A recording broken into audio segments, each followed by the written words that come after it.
नमस्कार, मी नीता किचनमध्ये तुमचं स्वागत आहे। आज मी तुम्हाला साबुदाणे वड्याची एकदम परफेक्ट रेसिपी दाखवणार आहे। बऱ्याचदा साबुदाणे वडे करताना ते तेलामध्ये फुटतात, तेलकट होतात किंवा चिकट होतात। तर हे सर्व प्रॉब्लेम्स न येता वडा एकदम परफेक्ट होण्यासाठी मी या व्हिडिओमध्ये बऱ्याचशा टिप्स आणि ट्रिक्स सांगणार आहे। तर तुम्हीही या टिप्स आणि ट्रिक्स फॉलो केल्या तर तुमचाही साबुदाणा वडा बाहेरून एकदम कुरकुरीत आणि आतून एकदम सॉफ्ट होईल।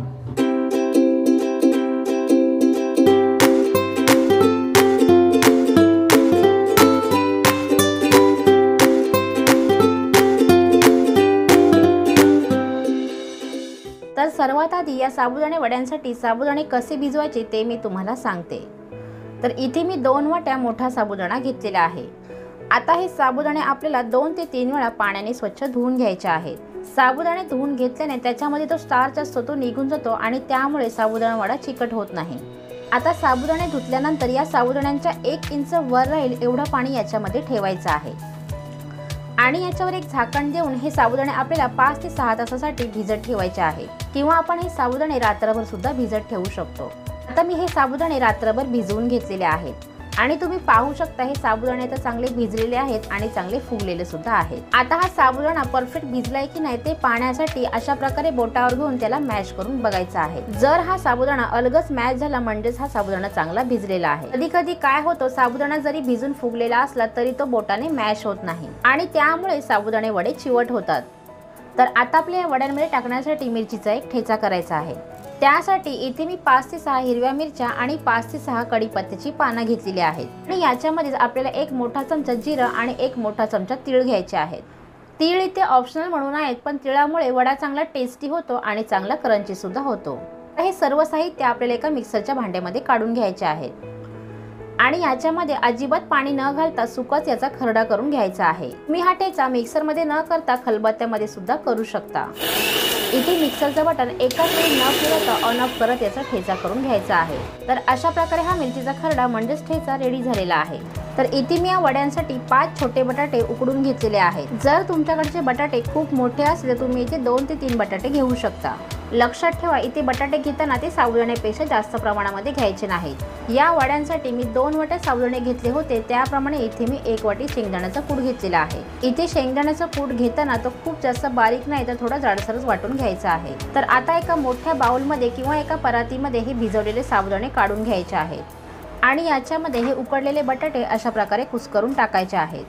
आता जो आपण मगाशी मिरचीचा ठेचा किंवा खरडा करून ठेवला होता तो आता याच्यामध्ये ऍड करायचा आहे। हा मिरचीचा ठेचा एकाच वेळी ऍड न करता थोडा साईडला काढून ठेवायचा आहे कारण काय होतं कुठली मिरची खूप तिखट असते त्यामुळे वडे सुद्धा तिखट होतात।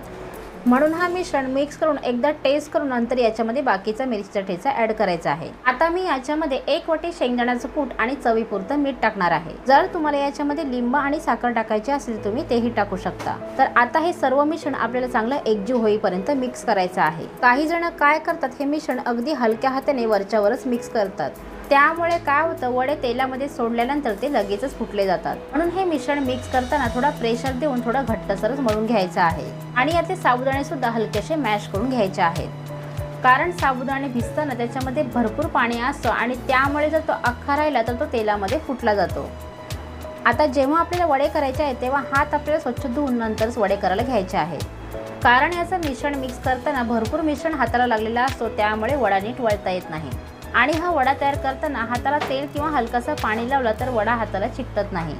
आता हा वडा तेलामध्ये सोडल्यानंतर फुटण्याचं कारण म्हणजे आपण वड्यांचं मिश्रण हातावर घेतो, गोलाकार करतो आणि लगेच त्याला चपट करतो पण त्यामुळे सुद्धा काय होतं वडा तेलामध्ये सोडल्यानंतर त्यातला साबुदाणा वेगळा होतो। म्हणून वडे तयार करताना आपण जसं लाडूचं मिश्रण घट्ट बांधून घेतो तसंच याचं मिश्रण सुद्धा हाताने घट्ट बांधून घ्यायचं आहे आणि नंतर त्याला गोलाकार करून चपट करून घ्यायचं आहे। इथे हा वडा थापताना खूप जास्त फुगीर किंवा जाडसर थापायचं नाही कारण हा वडा फुगीर किंवा जाडसर असेल तरी सुद्धा तो तेलामध्ये सोडल्यानंतर मधूनच फुटला जातो आणि दुसरा म्हणजे वडा जर जाडसर असेल तर तो आतून कच्चा किंवा चिवट राहतो। म्हणून हा वडा जमेल तेवढा अशा प्रकारे चपटा करून घ्यायचा आहे। तर इथे हे माझे सर्व वडे थापून रेडी झालेले आहेत। अशा प्रकारे हे वडे एकत्र थापून थोडा वेळ असेच ठेवले तर ते थोडे ड्राय होतात आणि तेलामध्ये टाकल्यानंतर एकमेकाला चिकटत नाही। असे थापून ठेवलेले वडे तुम्ही एका एअरटाइट कंटेनर मध्ये ठेवून 2 ते 3 दिवसासाठी फ्रीज मध्ये ठेवू शकता। आणि पाहिजे तेव्हा तळून गरमागरम खाऊ शकता। आता हे वडे तळण्याच्या आधी इथे मी तुम्हाला एक खोबऱ्याची चटणी सुद्धा करून दाखवते। तर या चटणीसाठी इथे मी 1 वाटी ओल्या खोबऱ्याचे तुकडे घेतलेले आहेत। आता मी याच्यामध्ये 2 हिरव्या मिरच्या आणि पाव चमचा जिरं घेतलेला आहे आणि नंतर मी याच्यामध्ये चवीपुरतं मीठ, चवीपुरती साखर आणि थोडासा लिंबाचा तुकडा पिळून टाकलेला आहे। इथे लिंबू आणि साखरमुळे या चटणीला खूप छान अशी आंबट गोड चव येते। तर ही चटणी आणखीन टेस्टी होण्यासाठी इथे मी 1 छोटा चमचा तीळ आणि 2 छोटे चमचे शेंगदाण्याचा कूट टाकलेला आहे। आता याच्यामध्ये थोडं पाणी घेऊन ही चटणी आता मिक्सरला चांगली बारीक वाटून घ्यायची आहे। तर अशा प्रकारे ही चटपटीत अशी खोबऱ्याची चटणी रेडी झालेली आहे। तर आता हे वडे तळण्यासाठी गॅसवर एक कढई ठेवून त्याच्यामध्ये तळण्यासाठी तेल टाकायचं आहे। आता याच्यामध्ये वड्याचं थोडं मिश्रण टाकून तेल तापलंय की नाही ते पाहायचं आहे। इथे मी वड्याचं थोडं मिश्रण तेलात टाकल्यानंतर लगेच तो वर आलेला नाही, याचा अर्थ आपलं तेल अजून तापलेलं नाही। आता थोड्या वेळाने पुन्हा एकदा मी यातलं थोडं मिश्रण या तेलामध्ये टाकलेलं आहे आणि आता तुम्ही पाहू शकता हे मिश्रण तेलातून लगेच वर आलेलं आहे। तर वडे तळताना तेल चांगलं तापलेलं नसेल किंवा तुम्ही वडे मीडियम टू लो फ्लेमवर तळत असाल तर मग तुमचे वडे खूप जास्त तेलकट होतील। म्हणून वडे तळण्यासाठी तेल चांगलं तापलेलं पाहिजे आणि वडे तळताना सुद्धा गॅसची फ्लेम मीडियम टू हाय पाहिजे। आता तुमच्या कढईमध्ये जेवढे वडे बसतील तेवढेच वडे या तेलामध्ये सोडायचे आहेत, कारण जर तुम्ही एकाच वेळी कढईमध्ये खूप जास्त वडे तळायला टाकले तर तेलाचं टेम्परेचर कमी होतं आणि वडे एकमेकांना चिपटूही शकतात। आता हे वडे तेलामध्ये सोडल्यानंतर 2 ते 3 मिनिटं असेच ठेवायचे आहेत, कारण जर हे वडे लगेचच तुम्ही पलटी करायला गेले तर ते झाऱ्याला किंवा चमच्याला चिपटू शकतात। म्हणून हे वडे 2 ते 3 मिनिटं असेच तळून नंतर ते पलटी करून घ्यायचे आहेत। आता या वड्यांना चांगला गोल्डन रंग येईपर्यंत हे वडे तळून घ्यायचे आहेत। या वड्यांवरचे बुडबुडे कमी झाले की समजा हे वडे आता चांगले शिजलेले आहेत। तुम्हाला या वड्यांचा रंग कसा पाहिजे तोपर्यंत या वड्यांना तळून नंतर ते लगेच तेलातून बाहेर काढायचे आहेत आणि एका टिश्यू पेपरवर काढून घ्यायचे आहेत। टिश्यू पेपरमुळे यातला एक्स्ट्राचा तेल निघून जातो आणि तोच एक्स्ट्राचा तेल आपल्या पोटात जात नाही। तर याच पद्धतीने मी बाकीचे वडे सुद्धा तळून घेणार आहे। तर अशा गरमागरम वड्यांसोबत अशी गरमागरम तळलेली मिरची सुद्धा सर्व करू शकता।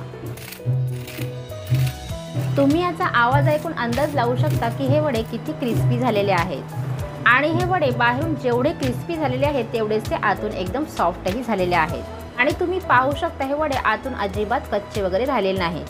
तर हे गरमागरम वडे या खोबऱ्याच्या चटणीसोबत आणि या थंडगार दह्यासोबत सुद्धा खूप छान लागतात। मी आज या साबुदाण्याच्या वड्याबाबत खूप साऱ्या टिप्स आणि ट्रिक्स मी तुमच्यासोबत शेअर केलेल्या आहेत। जर तुम्ही या टिप्स आणि ट्रिक्स फॉलो केल्या तर नक्कीच तुमचेही वडे एकदम परफेक्टच होतील।